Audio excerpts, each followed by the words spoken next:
Olá, querido, que bom que você está conosco mais uma vez, que bom que nós estamos aí, né, há mais de 8 meses praticamente, juntos, falando das coisas de Deus, pensando juntos nessas devocionais.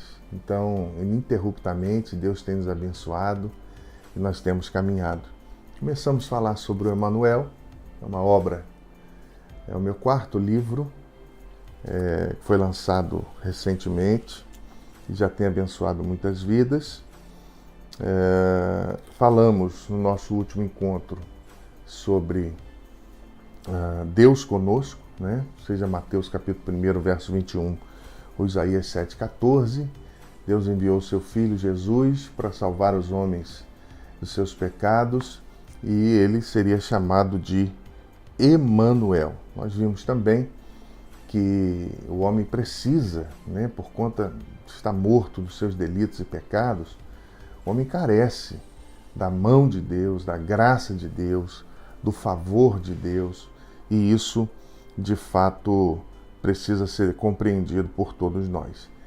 E nessa premissa, a certeza de que Jesus estaria conosco era a certeza de que nós não estaríamos ou não ficaríamos sozinhos. João 14, verso 16 e 17 diz assim: E eu rogarei ao Pai, e ele vos dará outro Consolador, a fim de que esteja para sempre convosco, o Espírito da verdade, que o mundo não pode receber, porque não vê, nem o conhece.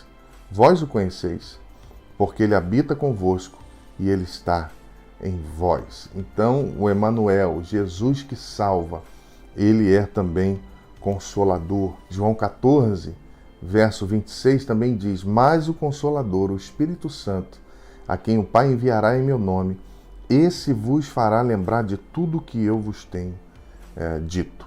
Consolador, Paráclito de Deus, intercessor, advogado, encorajador, exortador, alguém que é chamado para nos ajudar.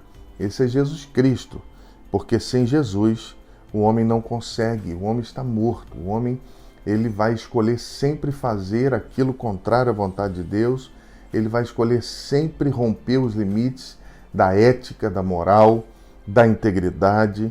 Nós vemos aí pessoas sendo acusadas de desvios milionários, nós tivemos aí pessoas sendo acusadas de toda sorte de guerra de informação.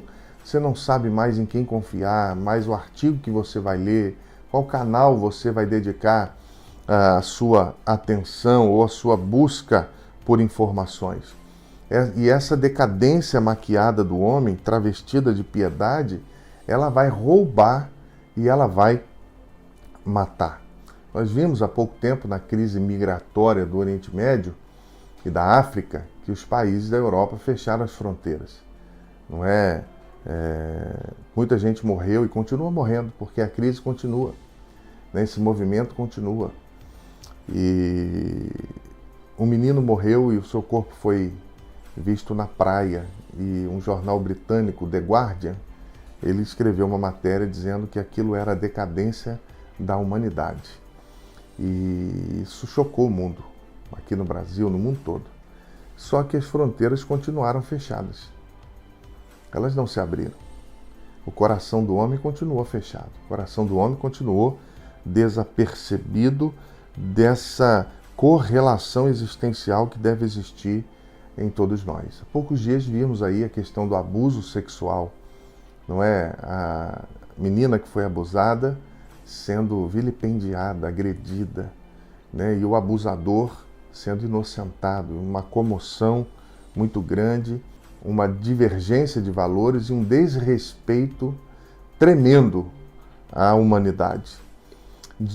Kevin Van Hooser, em seu livro O Drama da Doutrina, ele diz o seguinte: estamos no palco da vida e mesmo com tantas informações para vivê-las, continuamos desconectados quanto ao seu sentido. Qual o sentido da vida? Qual o sentido da sua vida? Você consegue mensurar a que ponto nós estamos chegando? Você consegue mensurar necessidade de olharmos para Deus, a necessidade de clamarmos ao Pai, ao Emanuel, e a entendermos que nós, mortos nos nossos delitos e pecados, nós vamos ferir, nós vamos matar, nós vamos entristecer, nós vamos adoecer.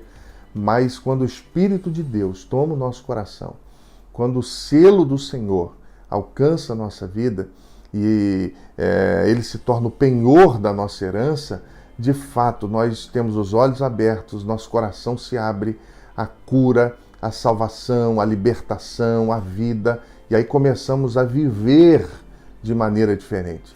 Começamos a olhar para as pessoas com piedade, da mesma maneira que Jesus olha para nós.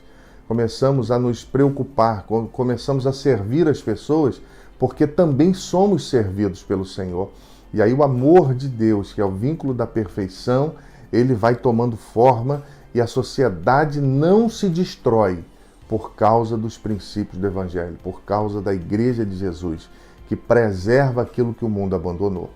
O meu desejo nessa oportunidade é que o Emanuel encontre seu coração, é que você seja consolado por ele, é que você tenha Deus dentro de você, que Jesus seja o seu Salvador. E assim você venha viver dias tremendos, maravilhosos na presença do Pai. Tá bom? Vamos orar? Deus abençoe os meus irmãos, derrama sobre eles a tua bênção. Ó Deus, consola os oprimidos, os abatidos, os entristecidos. Derrama, Senhor, o óleo de alegria e ministra, Senhor, a tua paz, a tua segurança, aquilo que só o Senhor pode dar. Por isso oramos. No nome de Jesus. Amém e amém. Deus abençoe.